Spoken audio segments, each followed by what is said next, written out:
আজি আমি নগাঁও জিলাৰ প্ৰায় এই পূবফালে চামগুৰি হওক আৰু আপোনাৰ ইয়াৰ আগত জখলাবন্ধা হওক আমি কেইবাটাও জেগাতো চাব ষ্টেচনবিলাক চালোঁ। আজি আমি চামগুৰি এই 220 চাব ষ্টেচনৰ যিটো আমাৰ আৱাসিক কলনী তাতে আহি পেলাই আমি গোটেই বস্তুটো এটা ৰিভিউ কৰিলোঁ। ইয়াত গোটেই বস্তু চাই আমি যিখিনি আমাৰ ইয়াৰ সমস্যা আছে বা ইয়াৰ পৰা আমি ফিউচাৰ আমি কি ধৰণে আগবাঢ়িব পাৰোঁ এই গোটেই কথাবিলাক আমি এটা চিন্তা চৰ্চাৰে এটা মডেলিং কৰাৰ ক্ষেত্ৰত আমি এটা ব্যৱস্থা হাতত লৈছোঁ। ইয়াৰ পাছতো আমি নগাঁৱলৈ যাম। নগাঁৱতো কোনখিনি কিমানখিনি চাব ষ্টেচন আছে, বেচিকেলি আমি চাব ষ্টেচনবিলাক ডেভেলপ কৰাৰ কথা আমি চিন্তা চৰ্চা কৰি আছোঁ। মাননীয় মুখ্যমন্ত্ৰী ডক্টৰ হিমন্ত বিশ্ব শৰ্মা ডাঙৰীয়াৰ তেখেতৰ নেতৃত্বত তেখেতে গোটেই কথাটোত এটা গুৰুত্ব সহকাৰে লৈছে। কাৰণ আমি আগতো আপোনালোকৰ আগত কৈছোঁ যে আজিৰ ডেটত আমাৰ পাৱাৰৰ ওপৰত বিদ্যুতৰ ওপৰত প্ৰাসংগিকতা আছে। যে ৰুটি কাপোৰা মকান আৰু বিদ্যুৎ এই চাৰিটা বস্তু আজিৰ ডেটত এটাতকৈ এচেঞ্চিয়েল কমডিটিৰ ভিতৰত পৰে। আৰু সেই গোটেই কথাটোক আমি এটা বুনিয়াদটো যদি গঠন কৰিবলৈ হয় তেতিয়াহ'লে বিভিন্ন জেগাত আমি ভ্ৰমণ কৰি ইয়াৰ ইনফ্ৰাষ্ট্ৰাকচাৰখিনি ডেভেলপ কৰাৰ ব্যৱস্থা কৰিব লাগিব। ইয়াতো আমি চাইছোঁ আমাৰ কোৱাৰ্টাৰবিলাকো আমি কৰিব লাগে। বহুত কোৱাৰ্টাৰ আছে, কোৱাৰ্টাৰবিলাক আমি ৰিপেয়াৰ কৰিব লাগে, নতুনকৈ বনাব লাগে।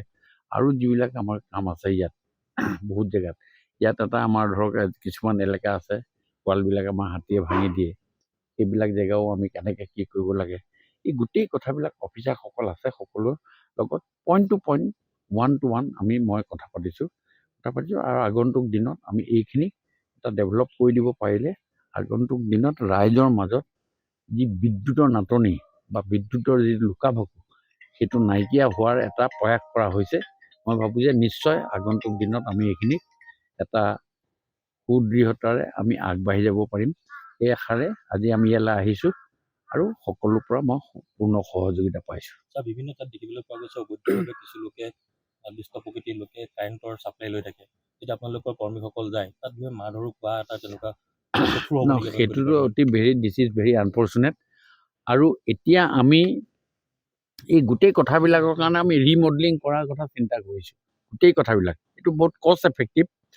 আমি AB কেবুল যিবিলাক কয় AB কেবুলৰ দ্বাৰা যদি আমি কানেক্টিভিটি কৰাব পাৰোঁ বা MVCC যদি জৰিয়তে আমি যদি কৰাব পাৰোঁ তেতিয়া আমাৰ এই লোড শ্বেডিং বা কাৰেণ্টৰ যি অসুবিধা সেই অসুবিধাবিলাক আমাৰ বহুত দূৰ হ'ব। কিন্তু এইটো কষ্ট এফেক্টিভ। আমি সেই কথাবিলাক তৰপে বিভিন্ন বিষয়াৰ লগত কথা পাতি আছোঁ। আজিও মই GM ডাঙৰীয়াৰ লগত আমি এইখিনি কথাই পাতিছোঁ। ডাঙৰ যেতিয়া আমি MVCC এডাল কণ্ডাক্টৰ লগাওঁ মানে তাঁৰ লগাওঁ, সেই তাঁৰডালৰ ওপৰত যদি সৰু গছ এজোপা পৰে নিচিঙে, কিন্তু নহ'লে এই নেকেট তাঁৰডালৰ ওপৰত যদি সৰু গছৰ ডাল এটাও পৰে ছিঙি যায়। এই বস্তুবিলাকৰ কাৰণে কি হয়, তাঁৰডাল ছিঙি যোৱাৰ লগে লগে এটা অঞ্চলত অন্ধকাৰ হৈ যায় আৰু অন্ধকাৰ হৈ গ'লে ৰাইজে বেয়া পায়। আমি সেই কথাবিলাকো একদম পুংখানুপুংখক্ৰমে আমি চিন্তা চৰ্চা কৰিছোঁ। আৰু মাননীয় মুখ্যমন্ত্ৰী মহোদয়ে কৈছে যে আপুনি খুব দৃঢ়তাৰে কামত আগবাঢ়ক আৰু আমি সেইখিনি কৰিব পাৰিলে কিছু সময় লাগিব।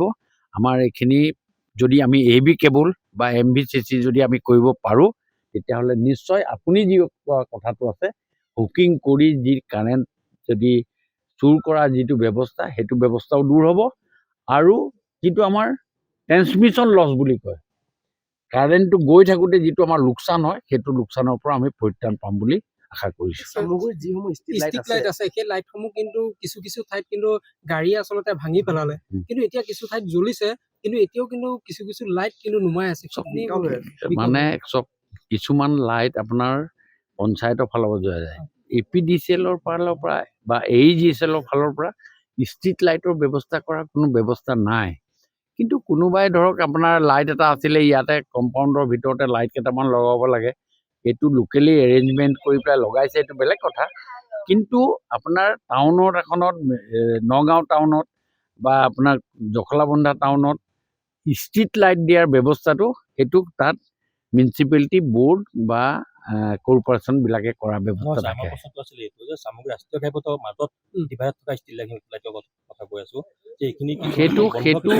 সেইটোৰ বিষয়ে মই কথা পাতিম বাৰু। কিন্তু বোধহয় বুলিয়ে কৈছোঁ সেই সময়ত যিবোৰ নেশ্যনেল হাইৱে ডিভাইডাৰৰ কাৰণে যিখিনি লাইট লগাইছিলে সেইখিনি নেশ্যনেল হাইৱে ফালৰ পৰা লগোৱা বুলি মোৰ বোধগম্য হয়। যদি মই তেখেতসকলৰ লগত আপোনাক কৈছে মই ভাল পাইছোঁ, ধন্যবাদ দিছোঁ, তেখেতসকলৰ লগত কথা পাতিম। যদি তেনেকুৱা ধৰণৰ কি ব্যৱস্থা আছে তেতিয়াহ'লে মই এইখিনি সংস্থাপন কৰাৰ ব্যৱস্থা কৰি দিম।